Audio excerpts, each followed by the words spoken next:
Station Administrator Vrelik had been having a perfectly normal morning until the complaint landed on his desk with the digital equivalent of a loud thud. He stared at the holographic display floating above his tentacles, reading the words 3 times to make sure his translator wasn't malfunctioning. Nope, still said the same thing. A formal grievance filed by no less than 7 different species, all claiming the same absurd violation. Unsafe demonstration of impossible physical capabilities, causing psychological distress to station personnel.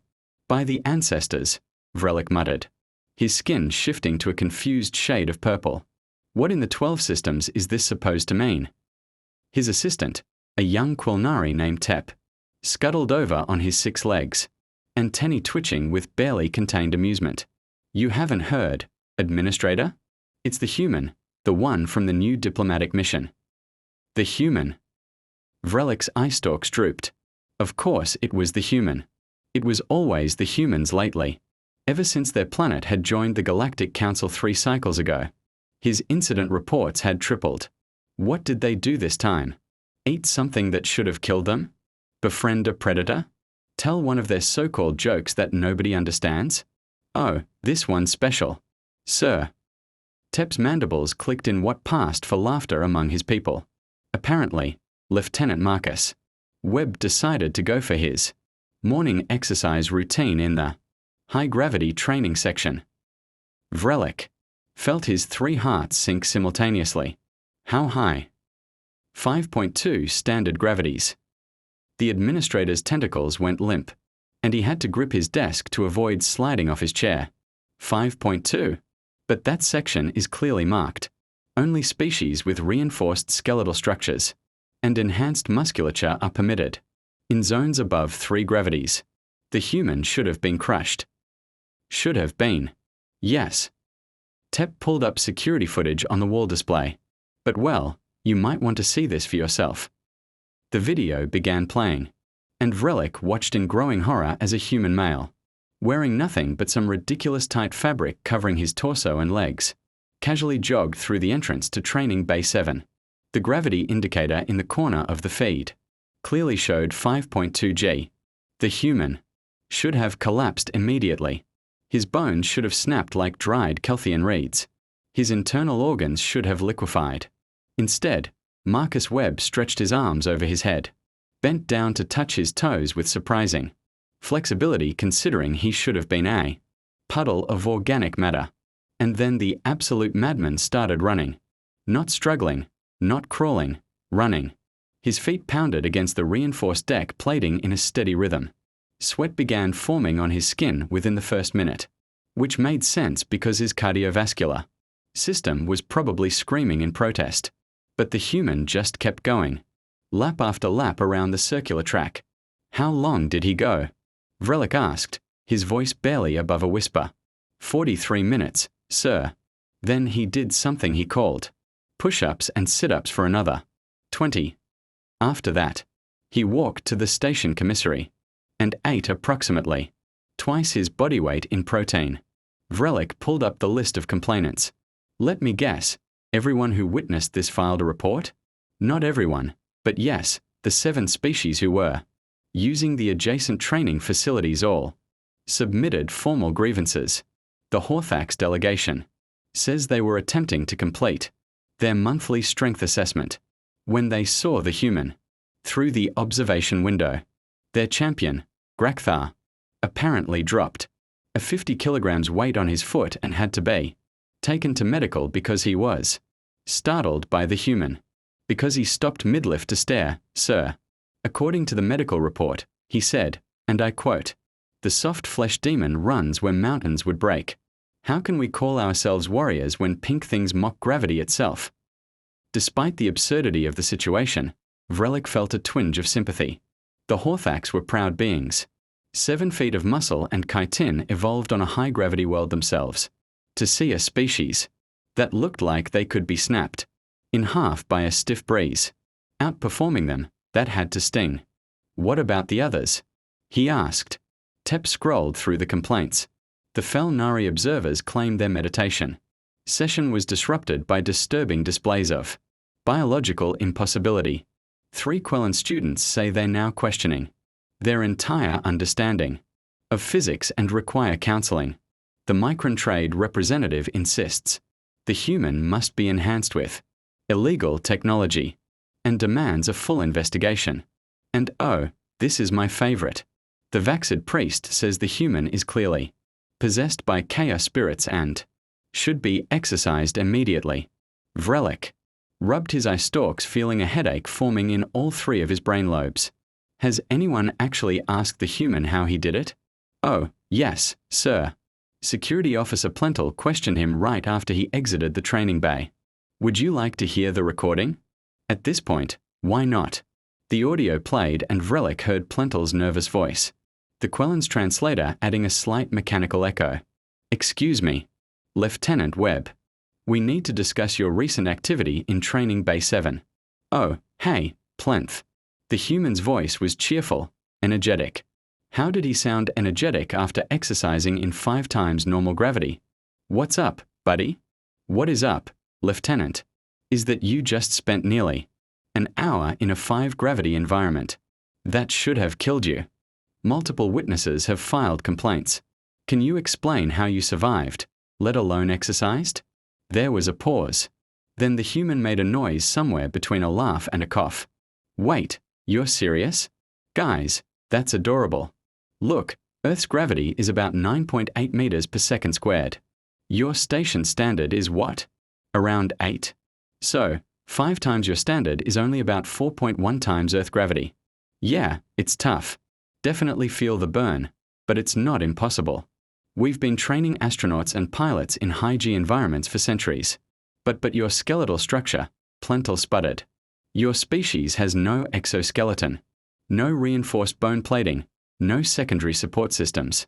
Dude, we've got endoskeletons with bone density that can handle quite a bit, plus muscle groups specifically designed for load bearing. I mean, I wouldn't want to live in 5G long term. That probably cause some health issues. But for a workout, it's like wearing a weighted vest. Really heavy weighted vest. Whole body weighted vest. Look, it's excellent resistance training. This is not normal. Normal's relative, pal. The human paused, and Vrelik could hear the sound of drinking. Probably rehydrating. Hey, you guys have that new 0G gymnasium opening next week, right? I've been meaning to check that out. We had these great facilities back on Luna where you could really push your acrobatic limits without gravity getting in the way. The recording ended with what sounded like Plentel making a strangled noise and abruptly cutting the connection. Vrelik sat in silence for a long moment. Finally, he looked at his assistant. Tep, in your opinion, is the human violating any actual regulations? The Quilnari consulted his datapad, mandibles clicking thoughtfully. Technically, no, sir. The high-gravity training bays have warning signs, but no species-specific restrictions. They're available to anyone willing to accept the risk. Lieutenant Webb signed the standard liability waiver before entering. He wore appropriate exercise attire. He didn't damage any equipment. He even cleaned up after himself and properly logged his usage time. So, these complaints are essentially saying what? That their upset didn't die. I believe they're more upset that their understanding of biological limitations has been shattered, sir. Several of the complainants are from warrior castes or athletic backgrounds. Watching a species they considered fragile outperform them in extreme conditions is psychologically challenging. Vrelik's skin rippled through several colors as he processed this. He'd been a station administrator for 15 years, had dealt with countless interspecies disputes, territorial disagreements, trade conflicts, and even that memorable incident with the Dravlian ambassador and the sentient fungus. But this was a new kind of headache. Right. He straightened in his chair, tentacles organizing themselves into a posture of authority. Draft a response to the complainants. Inform them that Lieutenant Webb's actions were within regulations, and that high-gravity training facilities are available for use by all species at their own risk. However, he paused, thinking, also send a polite request to the human diplomatic mission, asking if they could perhaps consider using training facilities during off-peak hours to minimize cultural Shock. Consider it done. Sir. Tep turned to leave, then hesitated. For what it's worth, Administrator. I watched some of the humans' entertainment broadcasts. Apparently, they have an entire sports competition where they run 42 kilometers in Earth gravity for fun. Vrelik's eye stalks drooped again.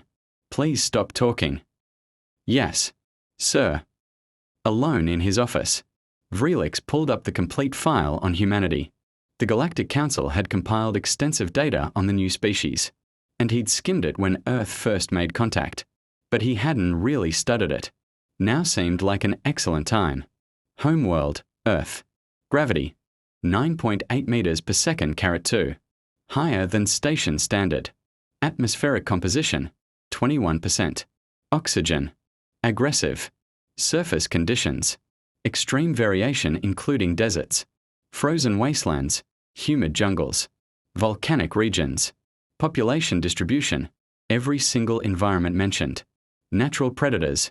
Everything. Natural prey. Also everything. Evolutionary pressure. Apparently existed in a state of constant danger from both megafauna and microorganisms. Then he reached the section on human biology and felt his skin turn a disturbing shade of green. Skeletal system, 206 bones. Designed for both flexibility and impact resistance. Can heal from fractures within weeks. Muscular system, over 600 muscles. Capable of both fine motor control and explosive power output. Can increase strength through repetitive stress, a process they call working out. Cardiovascular system, 4-chambered. Heart capable of increasing output by up to 300% during stress. Can sustain elevated activity for hours. Respiratory system. Highly efficient oxygen extraction allowing for extended physical exertion. The list went on and on and on. Humans could survive injuries that would kill most species. They could eat foods that were toxic to others. Their immune systems were so aggressive that they frequently attacked their own bodies by mistake. They had a built-in chemical warfare system that produced poisons to fight infections. They could voluntarily enter a state called fight or flight that temporarily removed their natural limiters, allowing them to perform feats of strength that could damage their own bodies but might save their lives. By the ancestors, Vrelik breathed, they're all insane. Their entire species is biologically insane. His communicator chirped. He almost ignored it, but the priority tag indicated it was from the Galactic Council itself. With a sense of impending doom, he opened the message. It was from Council Liaison Trendak, a Sarkellian, whose species was known for their logical approach to problem solving. The message was brief and to the point. Administrator Vrelik, we have received reports about the human incident on your station. Before you attempt to restrict their activities, please be advised that Earth has formally requested standardization of training facilities to accommodate their species requirements. This includes high gravity, extreme temperature, and endurance-based installations. The Council has approved this request. Specifications and construction guidelines are attached. You will need to inform your station population that such facilities will be added within the next standard cycle. We recommend sensitivity training for staff. Good luck. Vrelik stared at the message, his 3 brains struggling to process the implications. More humans would be coming. Facilities would be built to accommodate their ridiculous biological capabilities. His station, his peaceful, orderly station, was about to become a hub for creatures who thought exercising in bone-crushing gravity was a fun morning routine. The attachment included architectural plans for the new facilities. As he scrolled through them, his skin cycled through colors so rapidly that Tep, returning with afternoon reports, became concerned. Sir, are you experiencing a medical emergency? Tep. Vrelik's voice was hollow. They want to build a swimming facility filled with dihydrogen monoxide. Do you know what that is? Isn't that a universal solvent that causes corrosion in most metals? Yes, humans swim in it for recreation. They also want a facility they call a sauna, which heats users to temperatures that would cook most species alive, and something called an ice bath, which does the opposite. Apparently, both are considered relaxing. Tep's antennae drooped in sympathy. I'll prepare the station-wide announcement. Yes, please. Vrelik turned back to his displays, already composing the message in his mind. And Tep, cancel my appointments for the rest of the day. I'm going to need to meditate, or drink. Possibly both. As his assistant left, Vrelik pulled up the security footage of Marcus Webb's run one more time. The human was smiling. Actually smiling as he ran in conditions that should have crushed him into paste. And according to the file, this was considered normal average human behavior. Somewhere in the depths of the station, Lieutenant Webb was probably planning his next workout. Maybe he'd try 6 times gravity. Maybe he'd decide to see how long he could hold his breath in vacuum. Maybe he'd attempt to befriend one of the station's security drones and teach it to play something called basketball. The really terrifying part, based on what Vrelik had learned today. All of those scenarios were entirely plausible. He pulled up the council's information database and began searching for everything available on human culture, biology, and history. If he was going to survive the next few cycles, he needed to understand these beings better, much better. 3 hours later, he closed the files and sat in stunned silence. He'd learned about persistence hunting, where humans would chase prey for days until the animal collapsed from exhaustion. He'd read about mountaineers who climbed peaks where the oxygen was so thin they literally died and were left as landmarks. He discovered recreational activities called parkour, free climbing, cliff diving, and something absolutely demented called wingsuit flying. There was an entire category of human behavior labeled extreme, sports that seemed specifically designed to court death in creative ways. And all of this was considered entertainment. Vrelik's communicator chirped again. This time it was a direct call from Lieutenant Webb himself. With a sense of fatalistic inevitability, the administrator accepted the call. Hey, Administrator. The human's face appeared. That same cheerful expression plastered across his features. I heard there was some confusion about my training session today. Just wanted to clear the air. Make sure we are all good. Lieutenant Webb. Vrelik tried to keep his tone neutral. Your actions were within regulations, though they did cause considerable distress to other station inhabitants. Yeah, I figured that might happen. Look, I get it. We are the new kids on the galactic block, and I guess we do things a little different. I've been reading up on station protocols, trying to be considerate. That's actually why I called. The human paused, running a hand through his hair, a nervous gesture Vrelik had learned to recognize.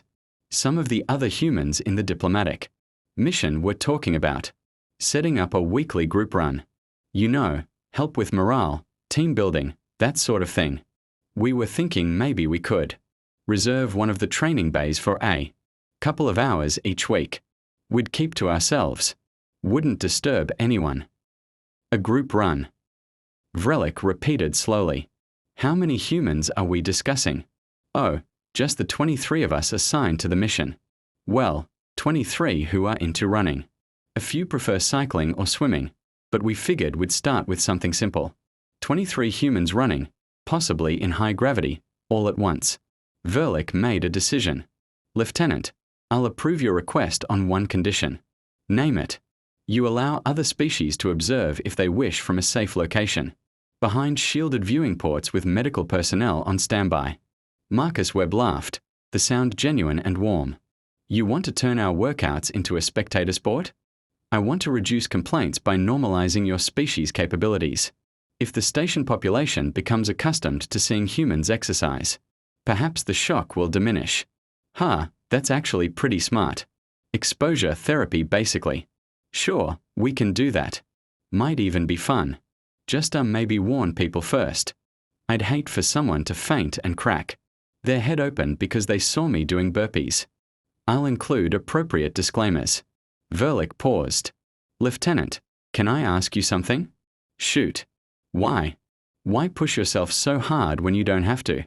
The human's expression softened, became thoughtful. You know, I've been thinking about that since I talked to Officer Plinthall. For us, I guess it's just part of who we are. Our ancestors didn't have claws or fangs or armored hides. We survived by being stubborn, by pushing harder, running farther, thinking faster than everything trying to kill us. That legacy doesn't just disappear because we're in space now. He grinned. Plus, honestly, it feels good. That burn in your muscles, the sweat, knowing you pushed your limits and came out stronger. That's addictive, man. Makes you feel alive. Vrelik found himself understanding, just a little. Every species had their quirks, their evolutionary baggage. Humans just happened to be shaped by a world that wanted them dead and decided the appropriate response was to laugh in its face and go for a run. Thank you, Lieutenant. I'll have my assistant contact you with the scheduling details. Awesome. Hey, Administrator, thanks for being cool about this. I know we are probably a pain in the tail for you. You have no idea, Lieutenant. No idea at all. After the call ended, Vrelik sat back and allowed himself a small moment of what humans might call dark humor. His station was about to host regular displays of controlled insanity performed by beings who thought pain was motivational. The worst part, he was actually starting to respect them for it. His communicator chirped once more. He glanced at it and saw a message from the Horthax delegation, requesting a formal meeting with Lieutenant Webb. Apparently, Champion Graktha wanted training advice. Vrelik's skin flickered through amused shades of orange. Well, that was unexpected. Maybe, just maybe, this wouldn't be a complete disaster after all. Then again, knowing humans, there was probably another complaint coming any minute now. 3 weeks after the incident, Vrelik had developed what humans called a nervous twitch. It started small, just a minor spasm in his left anterior tentacle whenever someone mentioned the word human in his presence. Now it had progressed to full body color fluctuations that his medical officer insisted were stress-related but couldn't quite explain. The weekly human group exercise sessions had become the station's most attended spectator event, surpassing even the Culinary Concert Series and the Zero-Gravity Acrobatic Show. Vrelik had installed